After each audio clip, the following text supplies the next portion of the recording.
السلام عليكم ورحمة الله ومرحبا بكم في فيديو جديد على قناتكم صادق لورنين. في هذا الفيديو سنعرض لكم الجدول الكامل والمفصل لمواعيد مباريات الجولة 11 للبطولة الوطنية الاحترافية المغربية إنوي موسم 2023-2024.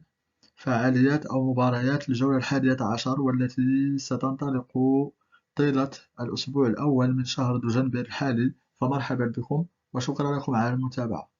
قبل انطلاق مباريات الجولة 11 للبطولة الوطنية الاحترافية المغربية إنوي، سيلعب مؤجل الجولة 7 في مواجهة يستضيف من خلالها فريق الوداد الرياضي فريق مولودية وجدة، وذلك يوم الأربعاء 6 من دجنبر انطلاقا من الساعة 6 مساء بتوقيت المغرب تونس والجزائر، على أن يحدد الملعب لاحقا. سيلعب أيضا مؤجل الجولة 10 وهو المواجهة التي يستضيف من خلالها فريق نهضة برقان فريق أولمبيغ أسفي على أرضية الملعب البلدي ببرقان يوم الخميس 7 من دجنبر انطلاقا من الساعة 6 مساء بتوقيت المغرب تونس والجزائر. أما مباريات الجولة 11 فستنطلق في يومها الأول والذي يصادف يوم الجمعة 8 من دجنبر بمقابلتين. المقابلة الأولى يحل من خلالها فريق الجيش الملكي ضيفا على فريق المغرب الفاسي انطلاقا من الساعة 4 عصرا بتوقيت المغرب.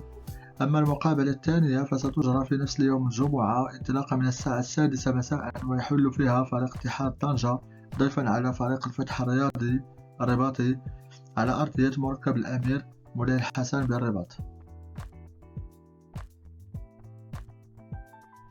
اليوم الثاني من الجولة 11 للبطولة الوطنية الاحترافية المغربية إنوي سيعرف إجراء مقابلتين، وهو اليوم المصادف ليوم السبت 9 من دجنبر. المقابلة الأولى يستضيف من خلالها فريق الرجاء الرياضي فريق نهضة برقان انطلاقا من الساعة 3 عصرا بتوقيت المغربي، على أن يحدد الملعب لاحقا.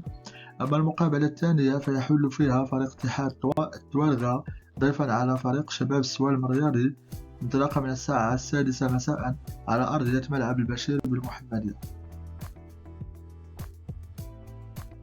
اليوم الثالث من الجولة 11 هو اليوم الذي يصادف يوم الأحد 10 من دجنبر، وسيعرف أيضا إجراء مقابلتين، أولاهما يحل فيها فريق مولودية وجدة ضيفا على فريق شباب المحمدية انطلاقا من الساعة 4 عصرا بتوقيت المغرب على أرضية ملعب البشير بالمحمدية.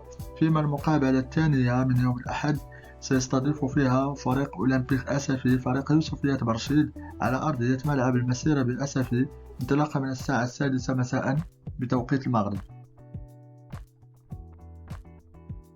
المقابلتين المتبقيتين برسم الجولة 11 هما مؤجلي هذه الجولة، حيث المقابلة الأولى سيحل فيها فريق الوداد الرياضي ضيفا على فريق حسنية أغادير، سيتم تحديد موعدها لاحقا. أما المقابلة الثانية فهي المقابلة التي يحل فيها فريق نهضة برقان ضيفا على فريق المغرب التطواني يوم الأربعاء 13 من دجنبر انطلاقا من الساعة 6 مساء على أرضية ملعب ثانية الرمل. المقابلتين أجلتا نظرا لانشغال فريق الوداد الرياضي بمباريات دوري أبطال إفريقيا ونهضة برقان بمباريات الكونفدرالية. المقابلة الأخيرة التي سنعرض موعدها هي مؤجل الجولة الثامنة التي سيحل فيها فريق الوداد الرياضي ضيفا على فريق اتحاد توالغا، والتي حدد موعدها يوم الثلاثاء 12 من دجنبر انطلاقا من الساعة 6 مساء على أرضية مركب مولاي الحسن بالرباط.